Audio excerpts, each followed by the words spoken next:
What's up, y'all? You're listening to the My Aggie Nation podcast. I'm Alex Miller, joined always by Robert Cessna. Cease. It's that week that's finally here, the one that we've been waiting for since last June. A&M baseball. They're going to face Texas, and do you say his name? Oh, of course. Jim Schlossnagle? It's just, Some Aggies wouldn't. I know. It's just hilarious when you stop and think that, everybody expect to be a number one team this weekend. Of course, the number one team's Texas, not A&M. But, of course. Well, and that's what I wrote in my column. It only matters who wins this game, series. But, you talk about a Titanic series. I mean, come on. You got to laugh because we all know Hayden Schott is all about fun and games. And, well, if you've taken a peek at X today, you've noticed that he has gotten all of his teammates to rally behind him and his former Columbia Lions against the Penn Quakers, Wyatt Hensler's former squad, that it's the biggest rivalry game of the weekend. And look, it might just be fun and games. It might just be antics to get at Hensler. But look, the thing is, A&M has got to check emotion at the door this week if they want a shot to win this series in Austin.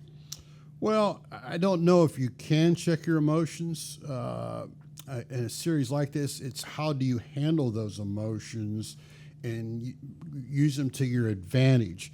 Because I think we've seen a lot of good coaches know when to press the right buttons. And to give Early credit, he's pressing the right buttons now. When he wasn't pressing the right buttons early, and he did look a little I covered maybe 3 games in midweek, and it was just tough. When you're losing, I don't care what sport you're playing, but somebody's going to win at least 2 games this week between the two teams.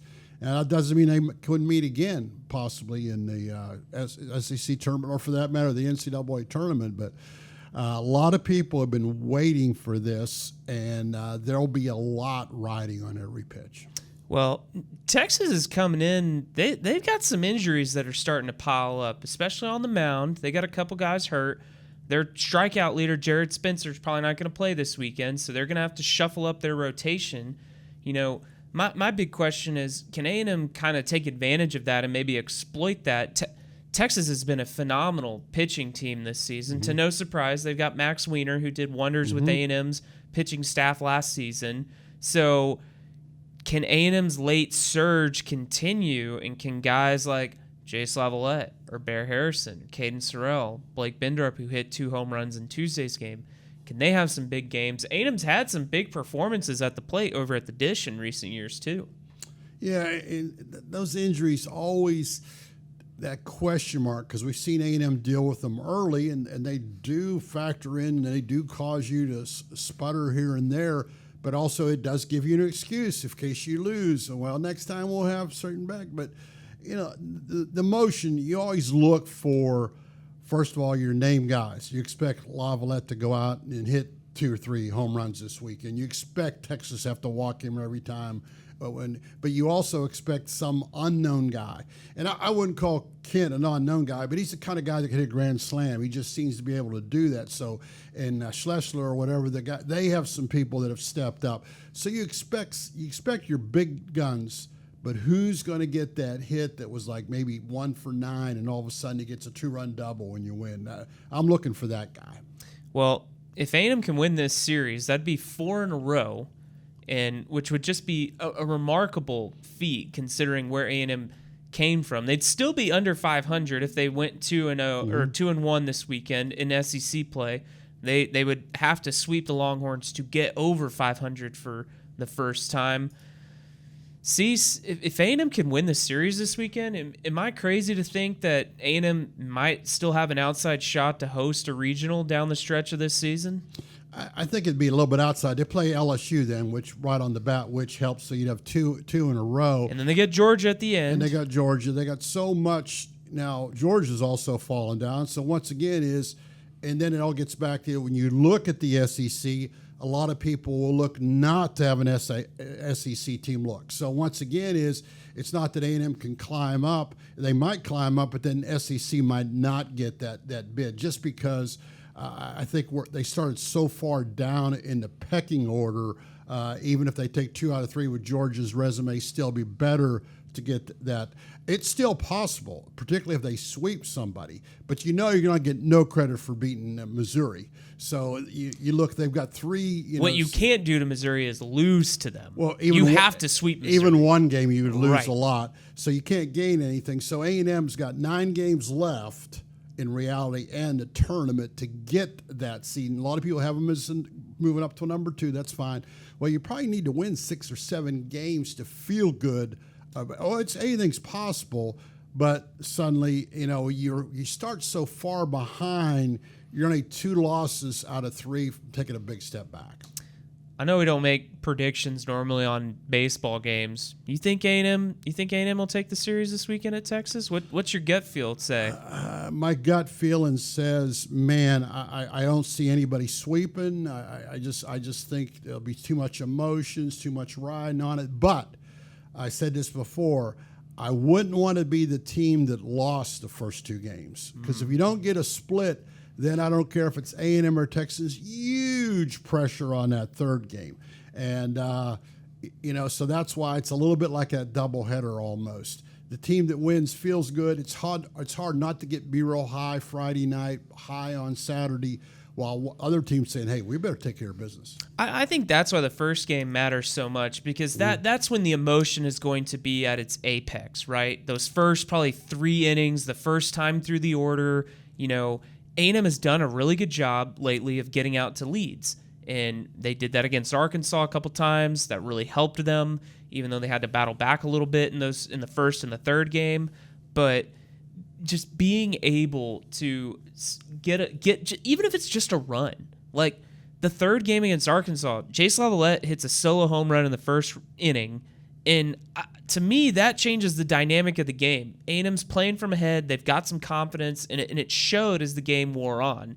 And if A&M can find a way to do that, particularly in that first game, to me, the first game is the one that matters the most. And that's why I give actually Texas an edge, because Prager has struggled. And if anybody knows why he struggles and why you can exploit him, I think it'd be Weiner and Schlossnagel. That being said, it is time for Prager to step up. So if Prager He's due. So if Prager would step up and have that big game, then it suddenly goes big time on A&M. So I'm with you. I'm looking at that first game big in a lot of ways. But if Prager doesn't go, A&M's got this guy named Weston Moss who is just pitching out of his mind. Last 4 outings, he's 3-0 with the save. He's really saved the day in a couple of ways. Particularly last week against Arkansas, he was really, really good when Prager at times struggled. But if A&M can continue to get that kind of performance out of Moss, who, by the way, plays with a ton of emotion if anybody's been watching him as he comes off the field, A&M will be, I think, okay if Prager maybe doesn't have his greatest start again, if they can still get something out of Moss. But it's time for Prager to step back up, and I'm willing to bet that nobody wants Ryan Prager to be back at his ace form than Ryan Prager does. Well, I agree, because what's now interesting is I thought Early kind of stay with Prager last week because he was thinking about the whole tournament, whole weekend. Now it's a little bit different. If Prager gives up 3 or 4 quick runs, do you plug them, take them out or not? That's why Early gets the big bucks and Schlossnagel both, because he hopes he doesn't have to make that decision. But if he gives up 3, if it's 3-0 after 2 innings, do you pull him? Do you keep him? Once again, if I'm Early, I'm saying I hope that doesn't come to that. Because everybody thinks positive. But these are issues that he's thought about in the back of his mind. Well, it's going to be a heated weekend over in Austin, not just because it's going to be 90 degrees, but... That turf's bad. It's a bad field. It's a warm field, I always think. And they're going to keep the turf. They're going to keep the turf. I hate every time I've been to Dish Falk. That's so bad. I feel like I just got out of Turkish sauna, but at least I didn't get arrested. It's pretty embarrassing that Texas has turf, both baseball and football. They probably got it at softball too, don't they? Yes, I'm pretty sure they do. Yeah. Why they got turf? Get grass. There's not a lot of water in Austin. They're having to pump water. They're having to pump water from here, which is a whole thing in itself. There you go. Yeah, but that's a different story. That's a different story. Hey, NFL draft starts tomorrow night. We know that 3 guys are likely to get drafted from A&M, headlined by Shamar Stewart, who's going to be there at the Green Room in Green Bay. So, Cease, what intrigues you the most about this draft class of Aggies coming up this year? Well, I relate a lot to Myles Garrett. I mean, three great players that A&M didn't get enough wins out of. I mean, when you get players like that, when you think that already Myles Garrett's basically a lock for a Canton, and you think that A&M struggled so much, it goes back to the Martellus, Bennett, all these kind of players. I'm happy for them. Don't get me wrong, but man, A&M, you got to take advantage when you have those guys and do better. It's like when Mike Evans came back. Well, Mike Evans and Johnny Manziel didn't do too bad, but they didn't win a conference title. But, getting back to these guys, it's great. We love talking. Anytime we talk to Shamir, he was funny. He's going to have some great quotes no matter where he goes. The local angle, Nick Skirton comes home. Didn't have the kind of year we thought he did, but we're going to be sitting here in a few Sundays go, hey, I covered that guy in high school. I can remember his name was Caraway. So that's a good deal. You're going to see a guy around town once in a while and go, hey, that's Nick. He was a Viking. That's like Bernstein, like, Howard, like all Dickey. These other guys. Yeah, he's going to have Nick's Nachos over at Jesse's Taqueria here soon. But, Stewart's an intriguing prospect. Not a lot of numbers, but you look at the physique and you think, holy cow, this guy was made in a lab. I'm curious how teams will view him in that way, right? Do they value the upside? Do they value the numbers? What is the deciding factor? How high can he go compared? It's a pretty good defensive lineman class when you look at it. And how does he fit into the rankings? I think that's very good, very good point, because I'll never forget covering Myles Garrett. What did everybody, to me, almost everybody would say up in the press row, they're holding him. I mean, they just had to hold Myles Garrett so much, and they got away with it because they had pretty good athletes. We didn't say that much really about Turner and Stewart and Scorton. I hate to say it, we didn't say. So I will be interested to see how they do at the next level, because they didn't dominate at this level the way I thought they should. And a lot of it had to do, they didn't have a lot of great teammates, and it's tough.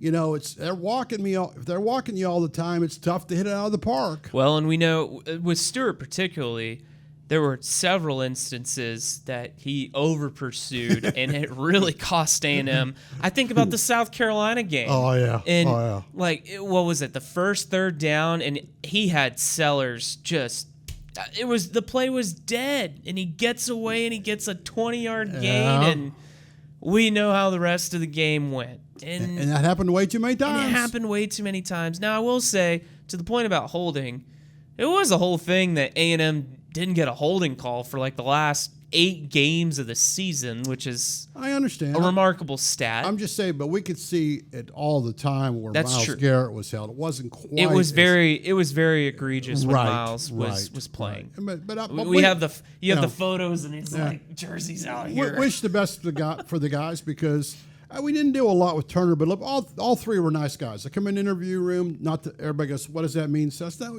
you are who you are. They're nice guys, and you say like, hey, good luck to you. And they were engaging. They would even say when they didn't play well or didn't do this. A lot of people won't say that.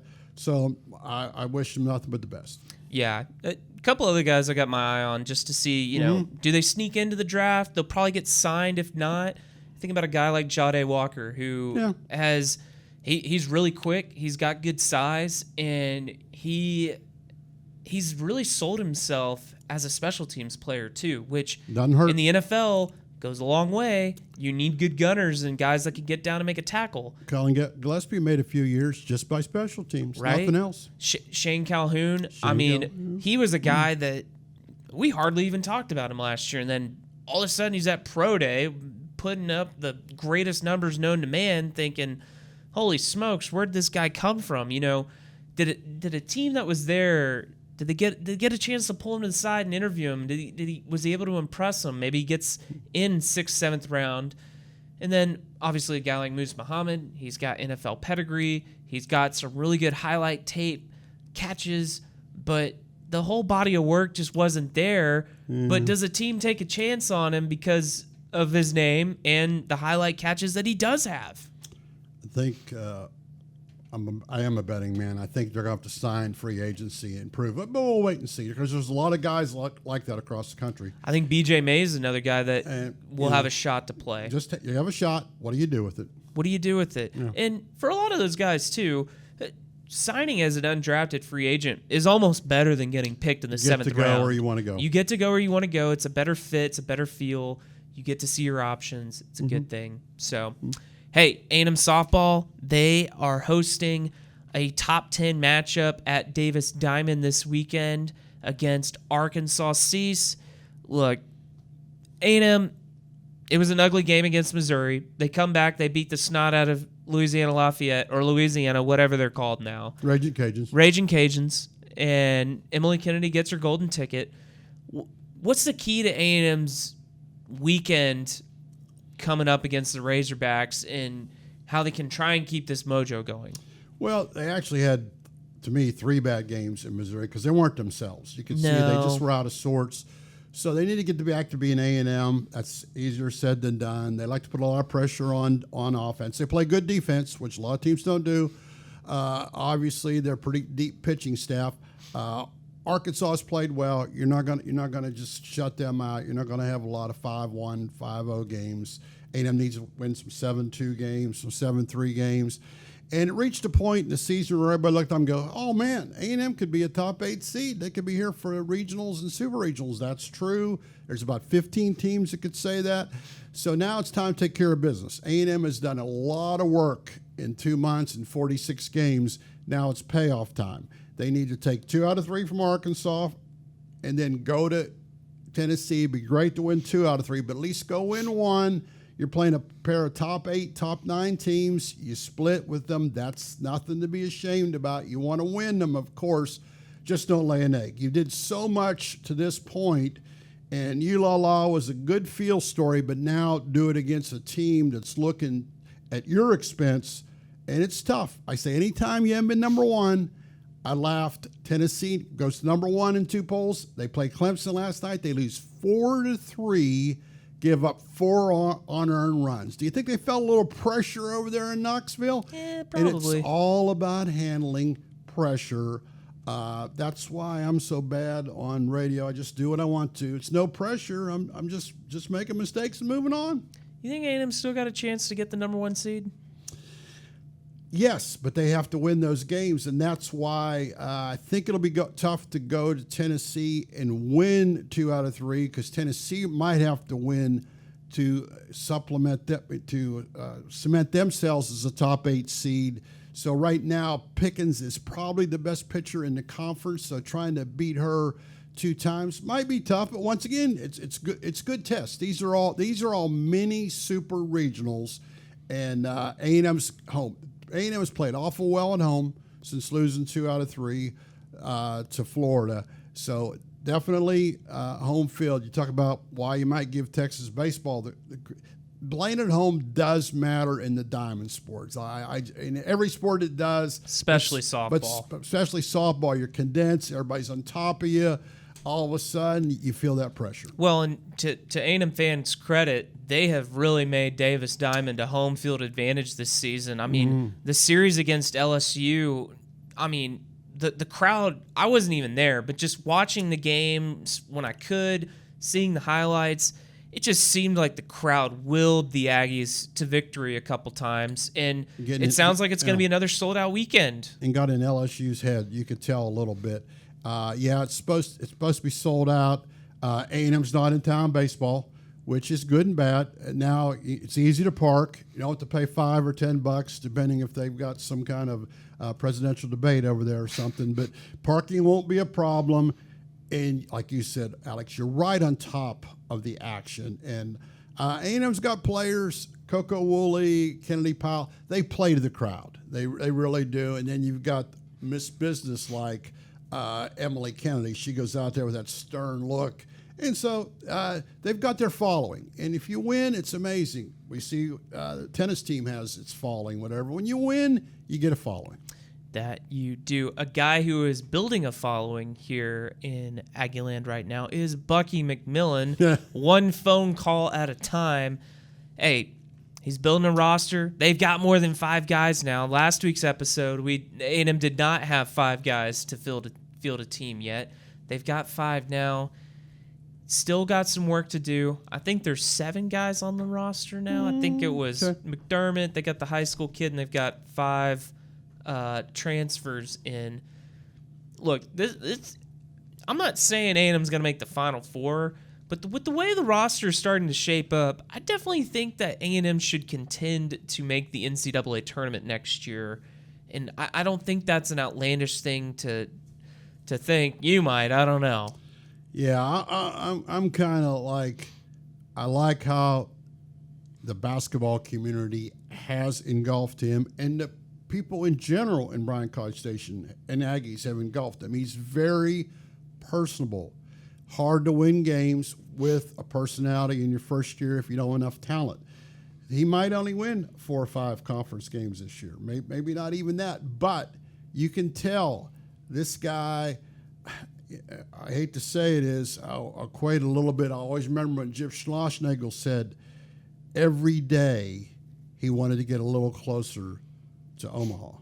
And I felt he did that when he was here. He said, if you remember right, it is, I think Bucky is the kind of guy that every day he's thinking about getting A&M closer to the Final Four, not just the NCAA tournament, because A&M's been through this like, oh, can they win a Sweet 16 game? I think Bucky's the kind of guy he thinks like Bucky's. I want to be the best. And I think he's got that moxie about him. And even if they would go, God unwilling, the Melvin Watkins 0-16, I think he would take a step forward every day. I think he's that kind of guy. And I really haven't sat down and met him. I just, from what I can tell. Yeah, it'll be interesting to see how the rest of the roster unfolds. Yeah. The transfer portal is closed now, as far as declarations. Yeah. But that's a declaration period. It's not a decision period. So they've still got time to go out and find guys and get guys signed.